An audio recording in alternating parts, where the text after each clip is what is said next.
అమెరికాలో శాన్ డియేగోలో ఒక మసీదు మీద ఇద్దరు కుర్రోళ్ళు, చిన్న పిల్లలు, స్కూల్ పిల్లలు అంట వాళ్ళిద్దరూ వచ్చి మన సోమవారం సాయంత్రం ఎప్పుడో కాల్పులు జరిపారు. అక్కడ ముగ్గురు చనిపోయారు. ఆ ముగ్గురులో ఇద్దరు దానికి సంబంధించినటువంటి నమాజ్కు దేనికో వచ్చారు. ఒకరేమొచ్చేసి సెక్యూరిటీ గార్డ్. ఈ ఇద్దరు కూడా స్కూల్ పిల్లలు. ఈ స్కూల్ పిల్లలు ఏమొచ్చేసి ఇక్కడ ఎందుకు కాల్పులు జరిపారు అన్న విషయం ఎంక్వైరీ చేసేలోపు వాళ్ళు అక్కడ ముగ్గురిని చంపేసి ఇక్కడ వాళ్ళు కూడా ఆత్మహత్య చేసుకున్నారు. అంటే వాళ్ళు కూడా వాళ్ళని వాళ్ళు కాల్చుకున్నారు. ఇది మామూలుగా అమెరికాలో చాలా సహజం. అంటే అలా ఎవరినైనా చంపేయడం, ఓ 10-15 మందిని గన్నులతో కాల్చేయడం, తర్వాత వాళ్ళని వాళ్ళు చంపుకోవడం. కానీ మసీదు మీద జరిగినటువంటి దాడి మాత్రం చాలా ప్రత్యేకం. ఎందుకంటే ఇప్పటి వరకు పెద్దగా మసీదు మీద ఎప్పుడు అమెరికాలో దాడి జరగలేదు. మరి ఈ మధ్య ఎందుకు జరిగిందో ఏంటనేది తెలియదు. దాని గురించి కూడా ఎంక్వైరీ చేస్తున్నారు. ఆ చనిపోయినటువంటి పిల్లల తల్లిదండ్రులు వచ్చారు.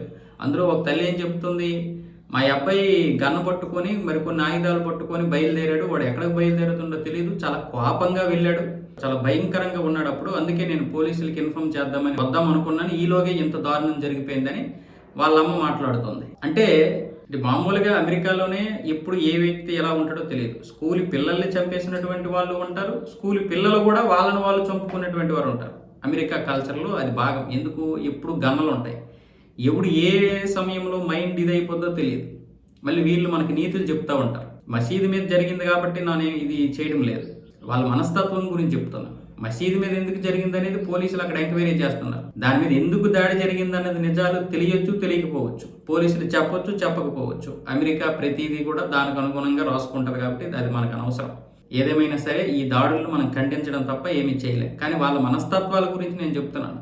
చిన్న పిల్లలు ఎందుకు అలాగ అయిపోతారు? చిన్న పిల్లలే ఒక మెంటల్లీ డిజాస్టర్ అయిపోతారు. మెంటల్లీ కంట్రోల్ తప్పిపోతారు. దాంతో ఏ కాల్పులు జరుపుతారో తెలియదు. ఒక్కొక్కసారి గుంపులో ఉంటాడు. ఎక్కువ జనాలు ఉన్న దగ్గర, రెస్టారెంట్ దగ్గర, లేకపోతే సినిమా హాల్ దగ్గర ఎవడో ఒకడు ఉంటాడు. వెంటనే గన్న తీసి అందరినీ కాల్ చేస్తూ ఉంటాడు. బహుశా మనం వీడియో గేమ్లో కూడా ఇంత దారుణాలు చూడం. అమెరికాలో అలాంటి దారుణాలు చూడవచ్చు.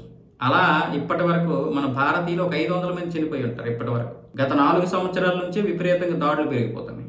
కానీ ఈ యొక్క దాడిలో మాత్రం మన భారతీయులు ఎవరూ లేరు. ఇలా ఎంతో మంది ఇతర దేశాలకు చెందినటువంటి వారు కూడా చనిపోయారు. వాళ్ళకి రకరకాల ప్రాబ్లమ్స్, మెంటల్లీ వాళ్ళు కంట్రోల్ తప్పుకోవడానికి అనేక కారణాలు. వాళ్ళ యొక్క వ్యక్తిగతం, అక్కడ చిన్న సమస్యలు వస్తే తట్టుకోలేరు. తెలుసా, అమెరికాలో ఇంత పెద్ద డెవలప్ అయినటువంటి కంట్రీలో ఒక 2 నెలలు జీతం ఆగిపోయినా అక్కడ ఉద్యోగస్తులు తట్టుకోలేరు. ఎండ ఎక్కువైనా తట్టుకోలేరు, వర్షం ఎక్కువైనా తట్టుకోలేరు, గాలులు ఎక్కువైనా తట్టుకోలేరు.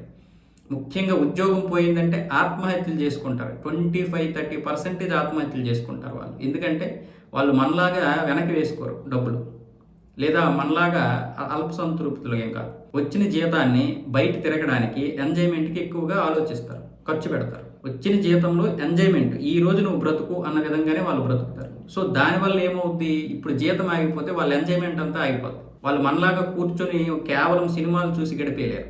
మనలాగా స్నేహితులతో మాట్లాడుతూ గడిపేయలేరు. మనలాగా చెరువు గట్టు మీద కూర్చొని గడపలేరు. మనలాగా ఏదో ఒక చిన్న పని చేసుకొని బ్రతకలేరు. సో వాళ్ళకి ప్రతిదీ ఒక సెక్యూరిటీగా ఉండాలి. ప్రతిదీ ఒక లిక్విడ్ అమౌంట్ ఎంత అని రావాలి. అది లేకపోతే అందులో 30-35% తట్టుకోలేరు వాళ్ళు. అంత వీక్ ఉంటాయి వాళ్ళ మనస్తత్వాలు. ఈ టైంలో ఎవడైనా ఏదైనా ఒక మెంటల్ కంట్రోల్ తప్పాడు అనుకో, ఇంకా మరికొన్ని సమస్యలు ఎక్కువైపోయాయి. వాడు తీసేది గన్నే. వాడు కుటుంబ సభ్యుల్లో చంపుతాడు, లేకపోతే నైబర్స్నే చంపుతాడు, లేకపోతే స్నేహితులనే చంపుతాడు, ఎవడిని చంపుతాడు కూడా అర్థం కాదు. ఇలాంటి సమయంలోనే విదేశాల వల్లే మన జాబ్ పోయిందని ఎవడైనా వాడి బుర్రకు ఎక్కించాడు, వాడు ఏం చేస్తాడు, ఆ విదేశీయులు ఎక్కువ భారతీయులు ఉంటారు. వాడు భారతీయులు ఎక్కడ ఉంటాడో అక్కడికి వచ్చి కాల్ చేస్తాడు. లేదా చైనీ వాళ్ళు ఎక్కడ ఉంటారో అక్కడికి వచ్చి కాల్ చేస్తాడు. లేకపోతే విదేశీ వాళ్ళు ఎక్కడ ఉంటారో అక్కడికి వచ్చి కాల్ చేస్తాడు. అందులో భారతీయులు ఉండొచ్చు, చైనా వాళ్ళు ఉండొచ్చు, ఎవడైనా ఉండొచ్చు. ఆ విధంగా వాళ్ళ మైండ్ సెట్ ఇప్పుడు ఏ రకంగా ఉంటుందో చెప్పలేము. అమెరికాలో జాబులు బాగానే ఉంటాయి, జీతాలు బాగానే ఉంటాయి, బ్రతుకులు బాగానే ఉంటాయి. కానీ ఈ మధ్య ఇలాంటివి ఎక్కువైపోతున్నాయి. కాబట్టి బయటికి రావడానికి భయపడుతున్నారు.